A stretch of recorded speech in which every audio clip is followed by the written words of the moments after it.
Be the envy of the neighborhood. 860 KKAT, where the grass is always greener. Welcome to Gardening Utah. Here's composter and show hoster, Jana Francis. Welcome to Gardening Utah. I'm your host, Jana Francis. Every week here on Gardening Utah, we give you gardening inspiration and advice from experts across the state. We talk about vegetables, flowers, trees, shrubs, and of course, your lawn. Thank you for listening. I hope this show is something that you'll look forward to checking in with every week. Whether you're a beginner or an expert, Gardening Utah aims to inspire you and keep you in the know of what tasks you should be accomplishing in your yard and meet amazing, informative experts along the way. This show airs on the radio on the weekends here in Utah at 10 a.m. on 860 AM KKAT, and episodes drop every weekend on Apple Podcast, Spotify, or wherever you get your podcasts, so hit that subscribe button so you never miss an episode. 860 KKAT. With your Gardening Utah tip of the week. My tip of the week is, now is the time to get out there and prune those spring flowering shrubs. So shrubs like lilac, mock orange, forsythia, and weigela, they're already done blooming for the year, and now is the perfect time to prune them. The flower buds on spring flowering shrubs always develop during the previous growing season on old wood.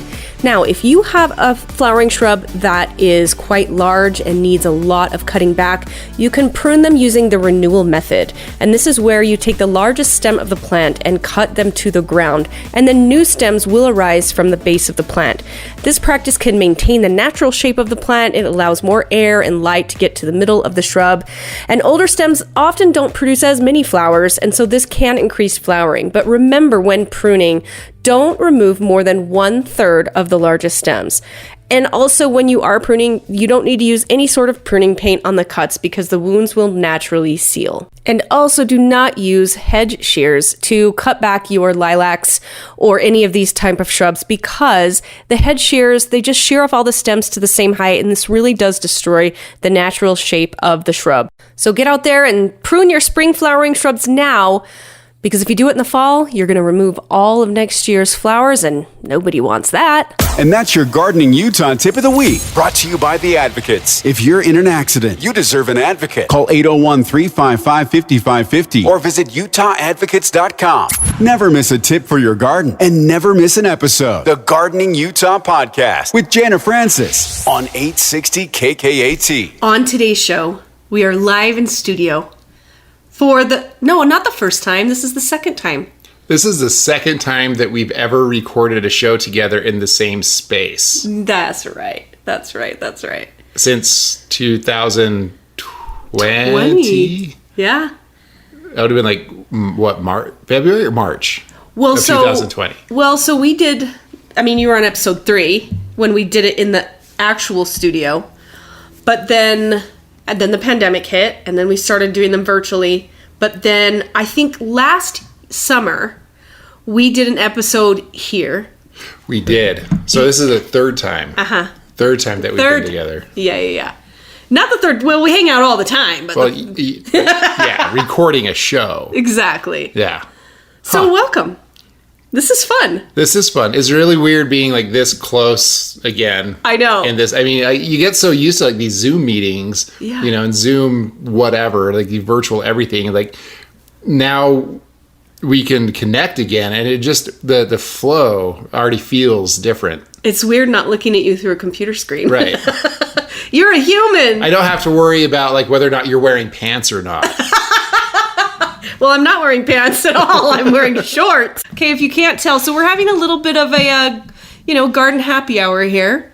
And, having a lot of fun. So you've been so dang busy that we really haven't talked a ton the last, 2 weeks. I feel bad. Like, I feel like we've probably missed out on a lot of, information for, the gardening crowd, just because it has been so busy. We've had, a lot of challenges this year. We've had, obviously the crazy stuff with inflation and the economy, the effects of what's going on abroad and, Russia, Ukraine, and the energy and things like that. So, how it all is interrelated and stuff, I think it has an impact on consumers and what they will spend and et cetera, et cetera. So, it's been really kind of interesting. We've had some issues with getting labor. That's like a perennial problem. See what you did there? For our industry. So it's been kind of challenging. And so like we didn't get a lot of our guys that, on the H-2A program that we get out of Mexico for weeks because there was some cartel violence over the border, which shut down the U.S. consulate. So a lot of people didn't get guys. So guess what? I was planting, I was shipping, I was doing all of like the things that, normally we don't do. Usually we have like very good division of labor, but this year did not go anywhere near as planned. But it's still been enormously successful. So that I am grateful for. But I am already very tired. Yeah. So now that the massive rush has kind of slowed down, typically retail sales will kind of nosedive a bit after Memorial Day for like the most part. And then people start moving into projects and things like that, like, flipping park strips, or they're getting into the bigger parts of like their yards, instead of just planting a couple flowers here and there or planting some annuals, containers, vegetable gardens and things like that. Now we're getting into project season that takes a little bit more time for, people to kind of accomplish. So good point. Yeah. So things have kind of slowed down for me a little bit. So now we have time to talk about things. Yay! Again in person. Yeah. This is cool. During happy hour. Yes. Garden happy hour. This is awesome. So speaking of park strips, I don't know if you noticed when you got here that we dug mine out. So now I've got to put some stuff in it. Well, I can help you with that. Yeah. So after this, we can decide what to do. Yes. And I noticed that we still are missing your landscaper. Yeah. So I think it has to do with what you just said. Yep. Labor shortage. 100%.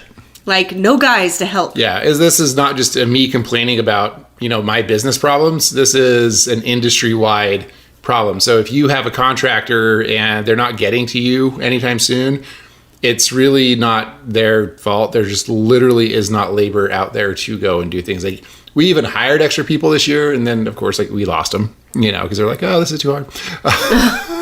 It's too hot outside. Yeah. But we've also picked up some other like really good people too. And I do have to give a shout out to the crew over at Progressive Plants this year, because they hit the ground running and they did an amazing job this spring. Production went on time. Wow. Our shipping crew was absolutely amazing. And then just our internal sales staff has been absolutely like astounding at how they've been able to handle everything this year and all the adversity and stuff. It's been really good and really good systems and stuff. So I just have to say I'm really proud of my people. Hey, there you go. And then I'll stop talking about that and then we'll get into gardening stuff. And we know they're going to hear it because you mentioned they love to listen to the show, which is so cool. They do listen to the show a lot. So. It's too bad because business is hard enough, but adding in all of these new, all the new challenges with gas and labor shortages and it's been a challenge for everybody for sure. Mm-hmm. I've noticed on our Utah Gardeners Facebook page that a lot of people have been, even I think there was one this morning where it was like a picture of a xeriscape and it said, I need a landscaper, who can come help do this? And so many people wrote like, good luck, have fun with that. You know what I mean? Yeah, I definitely know what that means. I mean, I am pretty much soloing my girlfriend's backyard at this point. Yeah. So... yeah. It is what it is. It is. But I have noticed that trend though, that a lot of people, I think it's just becoming more norm where people are realizing, all right, we're not going to be able to install these massively lush, verdant green grasses anymore. No. Not here. No, it's definitely the case. I mean, I think there's a lot of fear going on with the drought. And I think I've even heard this from a couple of people, like they're afraid to plant things. Instead of taking this time while we actually still have a little bit of water to start transitioning their landscapes into something that are even more water wise, so that if the drought doesn't end, they could be better prepared for it. And so in my mind, this is the time to start transitioning your yard into something else instead of just having dead lawns. Yeah. Because that seems like what a lot of people are doing. Like, oh, we're in a drought, I'm just not going to water anything to conserve water. But I can tell you that will actually make the problem worse.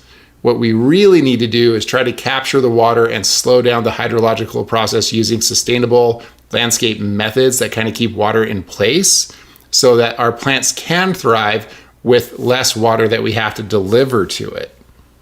If that makes sense. So the heavy mulching, having, you know, and conditioning the soil, planting the appropriate plants for the area, rather than just throwing rock in and calling it good, and then contributing to further heating problems, like with the urban heat island effect that happens so much when you have like a lot of the concrete jungle, lots of, rockscapes and things like that. They actually make the problem worse. When you incorporate rock into your landscape to that extent, you're actually limiting what kinds of plants that will actually grow and thrive here. So true. So I had this conversation with our friend Cynthia B. When was this? Probably about 2 or 3 weeks ago, when we were actually talking about, the Phoenix or Las Vegas style of xeriscaping. And that's what people kind of think that they need to do to be more water wise.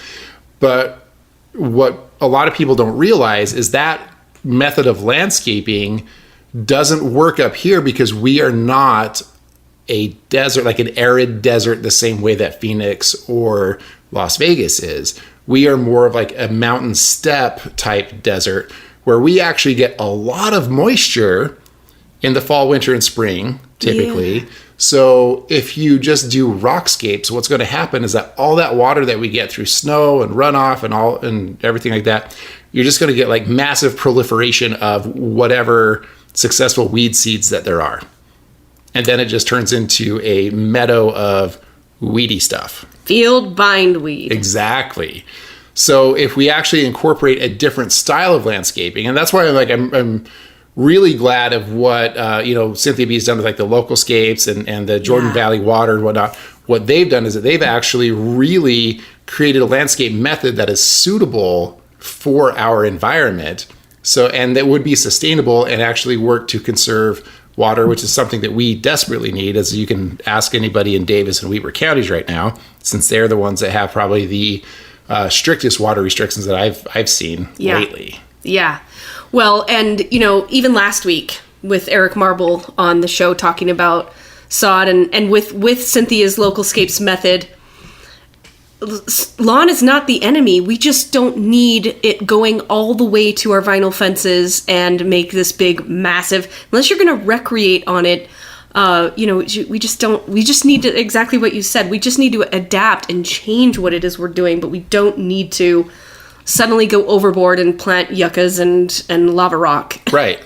Yeah. And we can do a lot here. I was talking to somebody, it was actually a customer that came in the other day. She said she was back east and she's not used to how hot and dry it is. And she wants to plant all of these plants and have like a lot of lawn, like they do back east because they don't have sprinkler systems back east. Yeah. So they like sprinkler systems are like, what?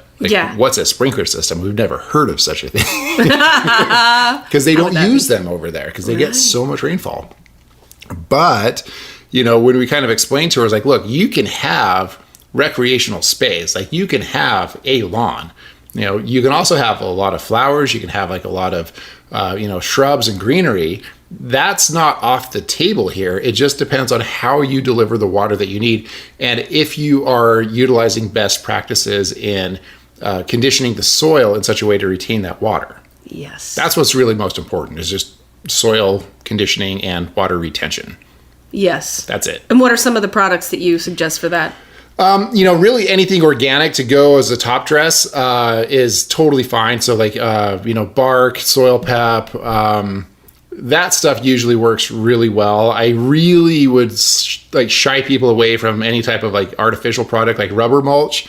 That almost makes the problem worse. Yeah. Because rubber mulch gets really hot and then it starts cooking all the plants around it. So it can be even worse than what rock can be. Right. So really anything organic, like wood-based, compost, anything like that, that's going to be good for the soil. And over time, you'll find that you can grow things that maybe you couldn't previously grow before.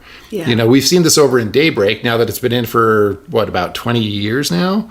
So I remember when they first started planting things in Daybreak, they were just using traditional stuff that they would find from, that would grow fine like on like Sandy, Mill Creek, Holiday area, and throw it into this previously undeveloped land over by the copper mine. and everything died. Oh my. Weird.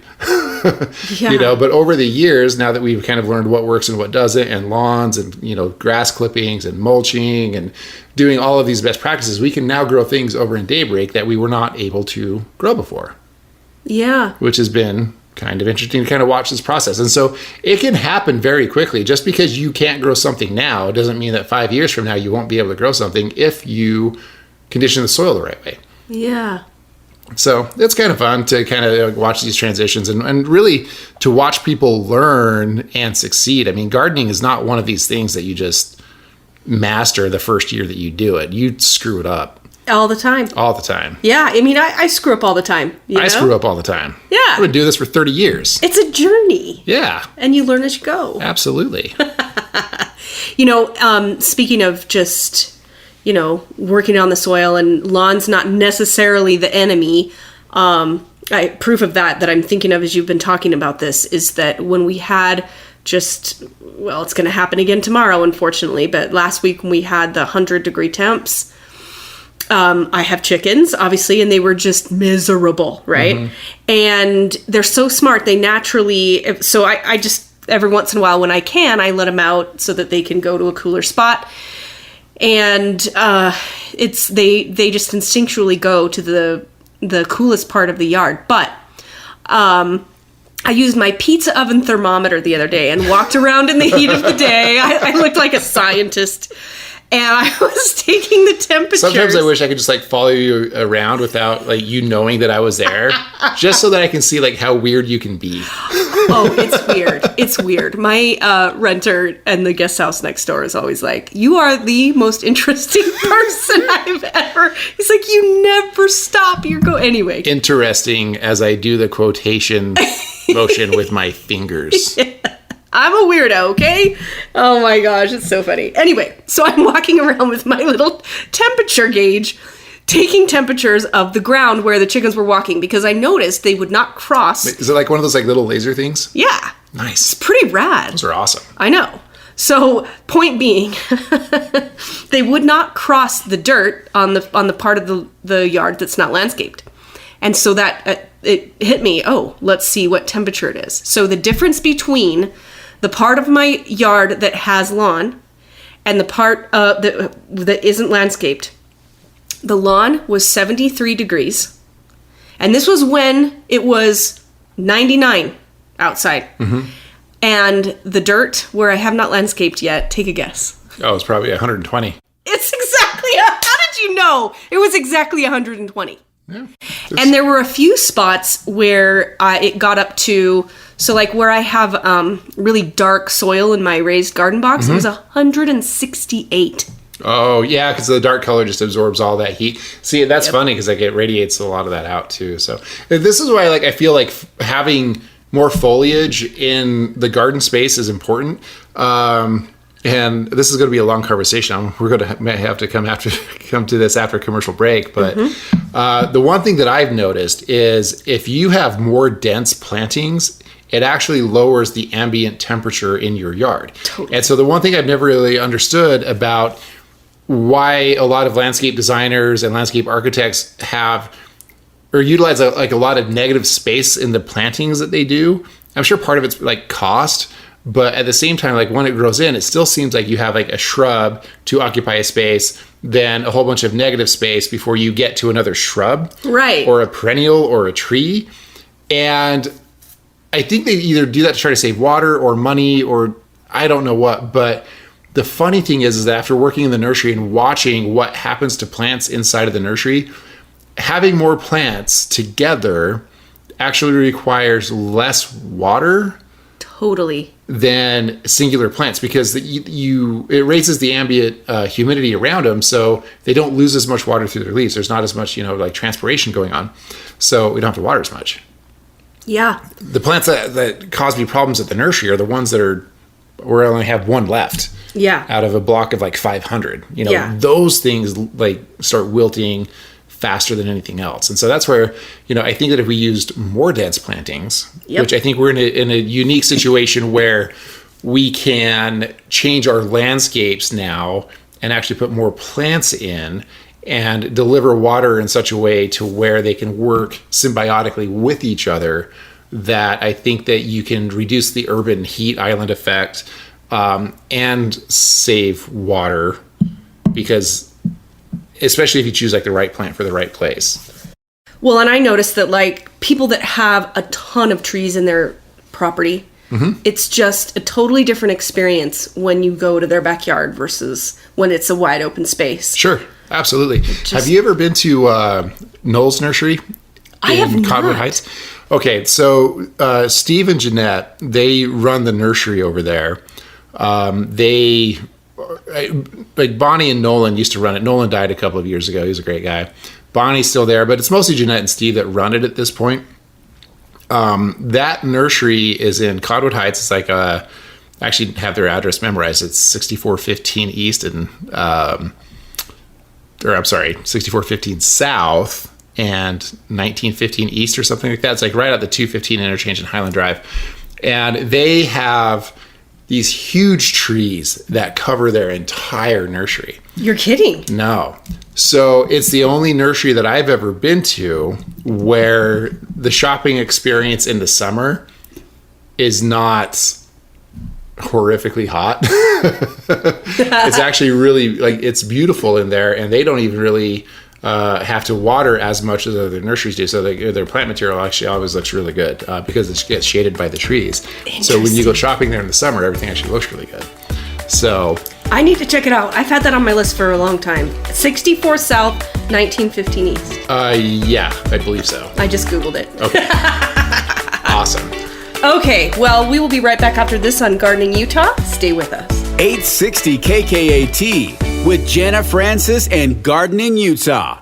We are supported by ProgressivePlants.com. They are the experts that the professionals go to for all things plants. Progressive Plants has over 1 million plants at their 100-acre nursery up in Copperton. And you can shop those plants from right at home at ProgressivePlants.com. They are your neighbor's next door and experts at helping you choose the perfect and unique plants that will thrive in your location. Progressive Plants is passionate about helping homeowners, expert gardeners, novices alike choose the correct plant for your soil. They don't just grow plants, they know plants. Let Progressive Plants help you today. Just go to ProgressivePlants.com and check out their wide selection. You can also go to the Design tab and look at the expert designers that they have that can help you plan your perfect yard. Visit ProgressivePlants.com today. Savvy moms everywhere are shopping at Steals.com, a trusted daily deal shopping website for moms, babies, and kids. At Steals.com, quantities are limited, so act fast. Steals.com has an amazing selection,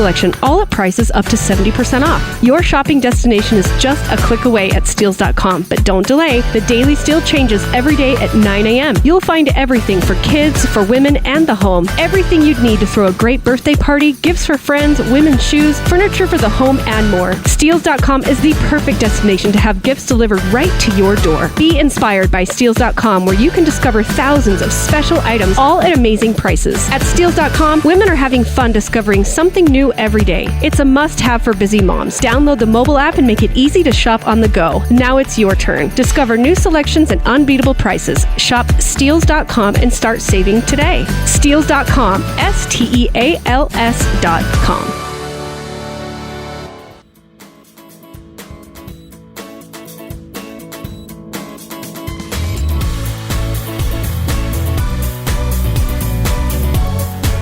It's the Gardening Utah Proven Winners Color Choice Shrub of the Week.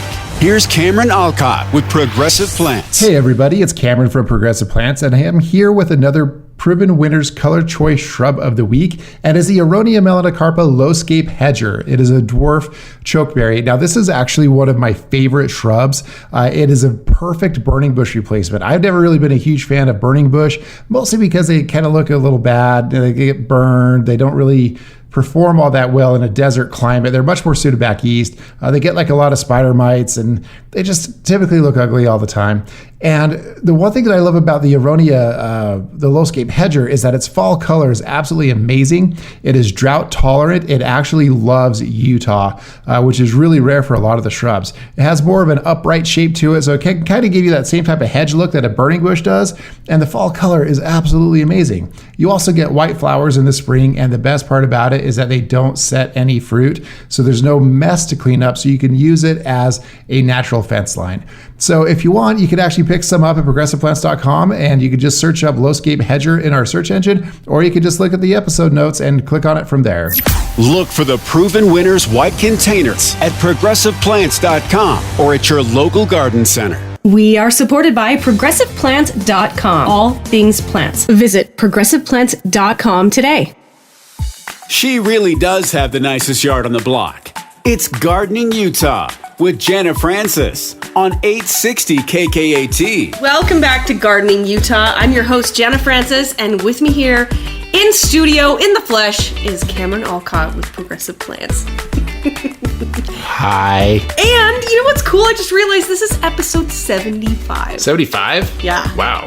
Remember when I punked you on episode 50? With the Will Smith stuff? Yeah, it's... If I had time to plan some sort of retaliation for that, I totally would do it. Oh no. And I'm so gullible that, if you started to tell me something with a serious face, I would totally believe you. Because I don't usually pick up on things when I'm getting punked. Oh, I know what I'm going to do. We're going to plant your yard with rhododendrons. Oh no. And azaleas. That's rude. Actually, they'll look beautiful until the frost. For a week. For a week. Oh, by the way, this is random and totally off topic. But when we do plant, remind me, no red flowers. No red flowers? No. I don't know what it is.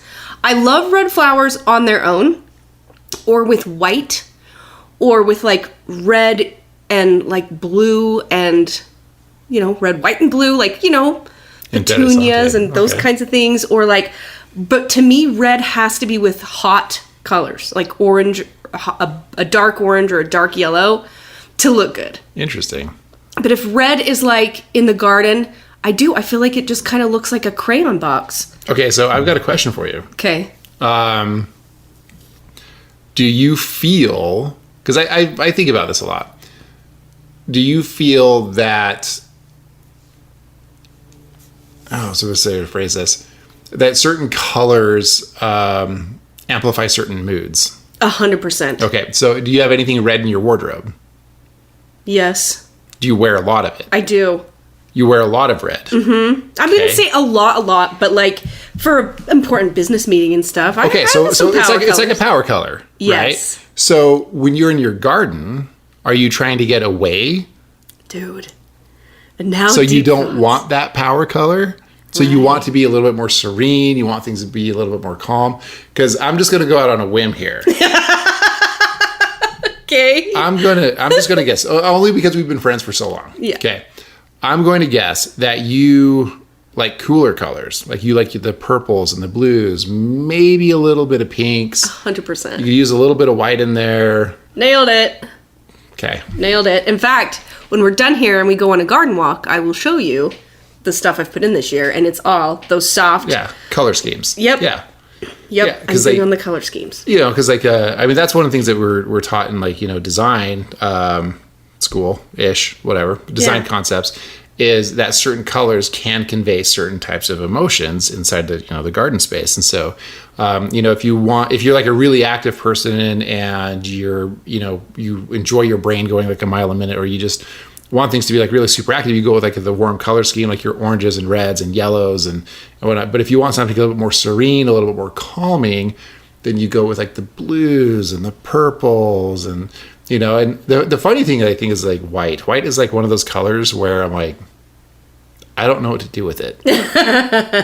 It goes with both hot and cool. It does. And the one thing that I've learned about white is it is one of those colors that amplifies other colors around it. Mm-hmm. Because white itself really doesn't seem to have a particular emotion or feeling. At least I don't feel. What do you think? Does white give you a particular emotion? I think, to me, white looks classy. I'll give an example. So in my front yard, along my driveway, I have an iris, a particular color called Skating Party, which is just pure white. Mm-hmm. And I do a big mass grouping of it. And so many people just will say a lot whoa, those are absolutely gorgeous. But they're amplifying colors around them. So I've got like purple and pink larkspur. But what I've also done this year is I've added into that patch, and it won't bloom for a couple years or maybe next year, but a dark purple superstition iris. You're laughing at me. I know superstition. It's like one of the most popular irises out there. But it's dark purple, and it looks so classy with the white. It's almost a black iris, but it just looks super classy. Anyway, so it when done right. But and I didn't mean to say like I'm not bagging on red flowers. I mean, there's nothing more pretty than a red rose. To me, it completely makes sense that you would want to do that, because I mean, let's face it. I mean, you're a power player. You know, like you're a boss. Thanks. You know, so but it's a hard facade to keep up all of the time. Like you need to have like some sort of like recharge. And so to me, it makes complete sense that when you are retreating home to your garden, that you would want something that was the opposite of what you have to be every day. Totally. Yeah. And I walk around with my nerdy, laser tools and measure temperatures while my neighbors are like, what the heck is she doing? What is she pointing that thing at? Exactly. No, I had one of those too, because like at our greenhouse, we have heated floors that we use for like cuttings and, sometimes when we do use it for production. Yeah. Because like roots grow based on the temperature. Right. So it doesn't matter what time of year, it's just if it's colder in the winter, they don't grow as much. But so we have like heated floors at the greenhouse so we can get things to root out faster inside of like their little cells. So when we do like cuttings or propagation or something like that, we'll put them on these heated floors, because that added temperature, if you keep it around like 85, 90 degrees, the roots will actually start pushing more faster. So it reduces like the amount of time it takes to root. So if I can save 7 days on the rooting process, yay. Boom. I just saved myself some, a smidgen amount of money. Totally. So and time. Yeah, and time. That we create more things out of it. So, but anyway, kind of going back to the yard, it's just I find it really interesting when I get to talk to people, because I don't do a ton of design work anymore, but I will pick up a job here and there if I find the project interesting. Like my backyard. Like your backyard. Or if I find the person interesting. Like me. Like you. So, and then sometimes I just get roped into stuff because I get roped into stuff. But, yeah, for sure. Because sometimes people just throw money at me and I'm like, okay, I'll take it. Money talks. Money talks. Like, I'll do it. But mostly because I don't have to do that type of stuff. I can kind of pick and choose the jobs that I want to do. Yeah. Because I really like to match that person's personality. Yeah. And I want to create an outdoor space for them that works for them, even if it's not necessarily my style. Yeah. If that makes sense. So I did a house over in Holiday last year. It was it was like uber modern contemporary style house. Not my style at all. Right. Ah. It's like completely boxy, square, everything. And she gave me the challenge of no flowers. Oh, that's right. Do you remember that? I rember you telling me about this. I don't remember if we did a show about it at all. Maybe. But I think I might have told you about 50 episodes ago. Yeah. No one's going to remember this anyway. Right. Someone's going to call us out. It's like, I remember that. We can repeat ourselves. It's okay. Yeah, it's all right. That's, say the same thing over and over again and be repetitive and redundant. No one's going to know. No. But yeah, no. And, I'm actually really proud of how that landscape, turned out. So we literally do not have any flowers in any way, shape, or form on that house. Wild. It's amazing. It looks really, really good. And I did a 50 plant experiment on there, because I didn't know if they were going to live or not. Oh, really? Yeah, I'm just like, we're just going to try this. If not, we'll... What was the plant? It was actually a grass called Big Blue Stem. The Latin name of it is Andropogon. It's a genus. I'm glad you told me that. Yeah, because you're going to have to remember Andropogon. Okay. The cultivar was called Blackhawks. Now, I saw this grass in Michigan when I went to the Spring Meadow Nursery and, Proven Winners and whatnot. So this Andropogon was around this big giant horse that they have at the Frederick Meyer Botanical Garden. And I saw that grass and I just fell in love with it. It was like really upright and very well structured, and it was black. Oh, do we need to do some of these in my park strip? Yep. That sounds amazing. Yeah. So I just looked at them the other day at this house that I did. And the one thing that I don't necessarily like about this grass is that it's a warm season grass. So it doesn't come up until it gets really hot. So late May, early June, that's when it starts to pop up. And then at her house, it's only maybe about 12 inches out of the ground right now, but once it gets hot, it's going to just explode. And in Utah, they don't go straight black like they do back east. It's more of like they have a green center and then a purplish blackish margin on it. But I still think it's like one of the most beautiful grasses that I've ever seen. Like, it is great. I know everybody here loves like the Carl Forester grass, but I'm sorry, like Blackhawk makes Carl Forester just look dumb. Yeah. But the one thing about Carl Foresters and any other Calamagrostis species is that they wake up early in the spring. So usually by March, you've got some color, which is what really people are kind of going for, and then it performs throughout the entire year. Do you have any of these at Progressive right now?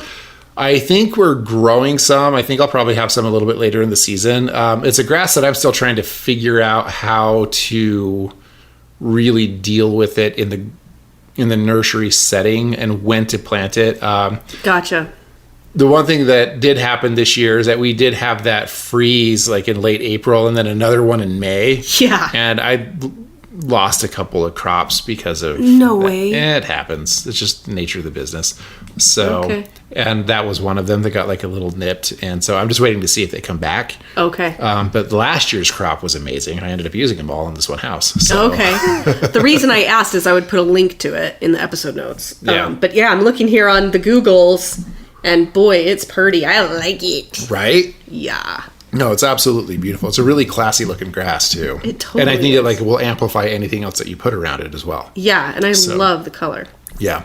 I put these in front of like a little like a concrete wall. Like they had a concrete retaining wall. Looks gorgeous. I'll send you pictures later in the season. The reason I don't like Carl Forester grass, no offense to Carl, is that it looks dead. Like when it blooms and does its thing, to me it just looks dry and dead. Like you need to. I realize it's ornamental and it's supposed to look like that, but I don't. It just looks like a dead. Yeah, and a lot of people like that little wheat look type stuff too. And yeah, to me it just looks like a weed that you sprayed with Roundup. That's funny because like my girlfriend, she talks about the same thing. She doesn't really like ornamental grasses at all. She really likes the French and English garden styles, which kind of creates a weird juxtaposition of what we can do with her landscape, because she wants certain things, and I'm like, no. Yeah.